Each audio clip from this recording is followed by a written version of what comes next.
శ్రీ గురుభ్యో నమ. వ్యాస పౌర్ణమి, దానినే గురు పౌర్ణమి అని పిలుస్తారు. వ్యాసుడు అంటే యథార్థానికి ఒక పదవి. వ్యాసుడిగా వచ్చి ఆ పదవిలో కూర్చునే వ్యక్తి సాక్షాత్ నారాయణుడే.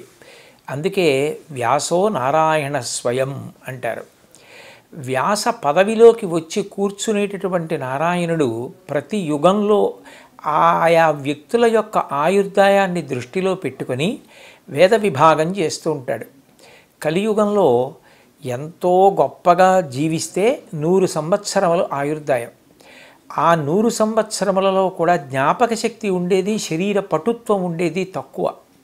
అందుకే మనిషి ఆయుర్దాయాన్ని దృష్టిలో పెట్టుకుని ధర్మానికి ప్రమాణమైనటువంటి వేదం చదువుకోవడానికి వీలుగా వేదాన్ని 4గా విభాగం చేసినవాడు వ్యాసుడు.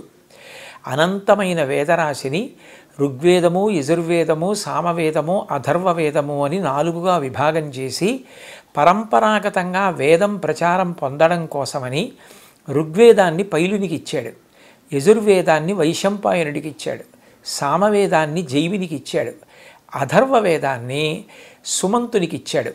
18 పురాణములు రచన చేశాడు. వేదం అందరూ చదువుకోగలుగుతారు, చదువుకోలేకపోతారు. పౌరాణిక వాంగ్మయం అయితే ధర్మాన్ని అనుష్ఠించిన వాళ్ళు ఎంత ఉత్తమగతులు పొందారో భూతద్దంలో పెట్టి కథల రూపంలో చూపిస్తుంది. కాబట్టి అవగతం చేసుకోవడం తేలికవుతుందన్న ఉద్దేశ్యంతో 18 పురాణములను వ్యాస భగవానుడే ఇచ్చాడు.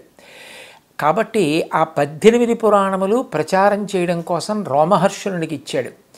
ఇంతటి మహోపకారం చేసినటువంటి వాడు వ్యాస భగవానుడు. అందరూ వేదాంతర్గతమైన ధర్మాన్ని చదువుకోగలుగుతారు, చదువుకోలేకపోతారు, తెలుసుకోగలుగుతారు, తెలుసుకోలేకపోతారు. మనిషి మాత్రమే ధర్మాన్ని అనుష్ఠించగలడు. అటువంటి ధర్మం తెలియకపోతే మనిషి తరించే అవకాశం లేదు.